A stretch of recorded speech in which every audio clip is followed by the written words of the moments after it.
Mrs. Makeba, are people happy in Johannesburg? That depends on which people you're talking about. When we speak of people in Johannesburg, we have to be specific in that in South Africa there are two separate communities, and that's the white community and the black community. I will speak for my community. I think we are happy, we dance, we sing, because to us, sometimes it's better to laugh to keep from crying. Mrs. Makeba, you sing your songs in a lot of countries. And obviously, quite obviously, it is not only purely show business. Actually, which is the message you want to give, to transmit to your public, to your listeners?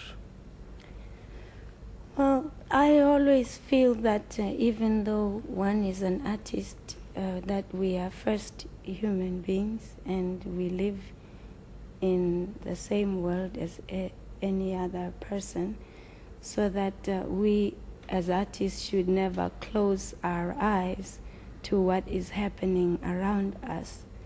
Therefore, coming from South Africa, naturally my life was affected by my environment there, and the songs that I sing are just about my everyday life, and the things I say are those things that have affected my life.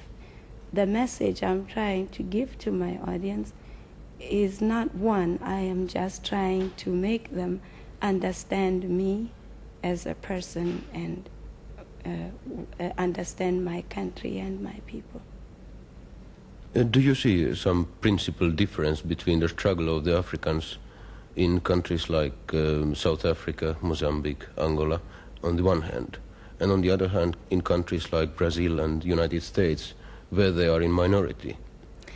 There is really no difference in the struggle between the people you have mentioned, because we are all Africans. We were just put in different countries by white people who took the people from Africa and spread them out. And it is true that our problems are the same. Now, saying that they are a minority, this really means nothing, because the white man, wherever he is, whether he is in the majority or the minority, he rules. It just shows you, it just proves to everyone that we just have to keep fighting. We just have to fight that much more, because it doesn't matter whether he's majority or minority, he's always on top. Which status are you aiming to between the whites and the Africans at the end, when you have won? That will depend on them. We are not worried about them. We are just worried about ourselves. It is our country. They came from Europe to invade our country. They took it. They have made us suffer. So we don't have to worry about thinking what will we do to them or what will happen to them. It will be up to them to see fit what they can do when we have won. Just like they see fit what to do right now while they are on top. So it's something that we don't worry about.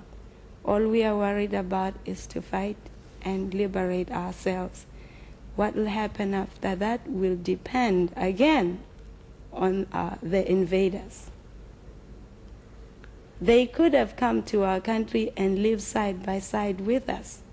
We didn't mind that. In fact, when they came, we said, come in, sit down, and they sat down and said, get out.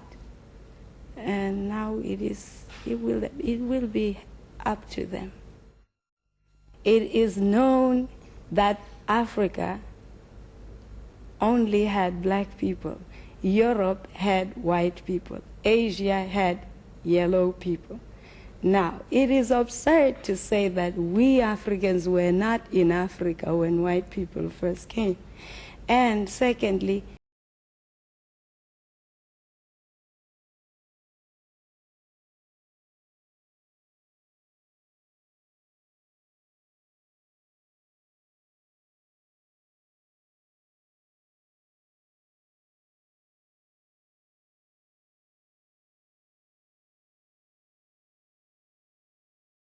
in all the countries. It's like saying when the Europeans went to America, there were no Indians there.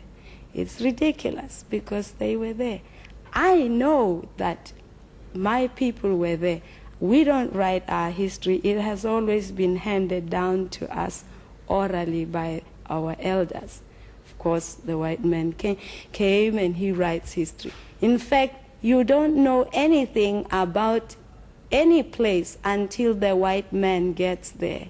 Like my husband always says, it's like saying, well, until the white man comes to any place, nothing lives.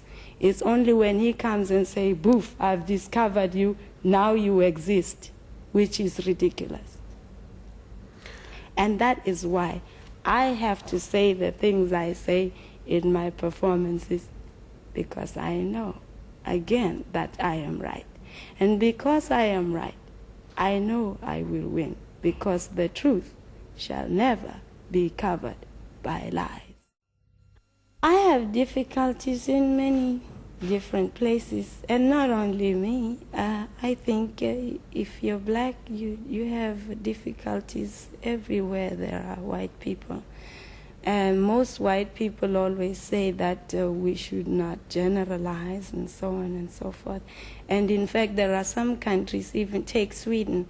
In Sweden, people say there's no racial problem there. But it is only because there are not that many black people in Sweden, so you don't really see it as clearly as you see it in countries like United States or even South Africa. But there is prejudice everywhere. For instance, in Sweden, we were performing there, and my guitarist, who isn't really white, he is Brazilian, and he looks white because he's an albino. But some people approached him on 4 occasions and told him, why does he have to play with niggers? And this was in Sweden, where people really often say they have no problem.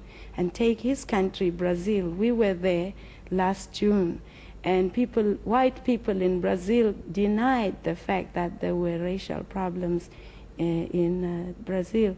But it exists. We saw it every day. Everywhere I performed in Brazil, I never saw black people. I only performed to white people. And they said, well, it's because they can't afford to come here. It's too expensive, which is another form. That is another form of keeping them from coming to where they can enjoy themselves together with white people. They keep them poor. So that we have problems everywhere. Sometimes people send us threatening letters, and some send very vulgar letters and tell us, nigger, get out of here and go. So there's nowhere to run. We just have to stay wherever we are and fight to liberate ourselves.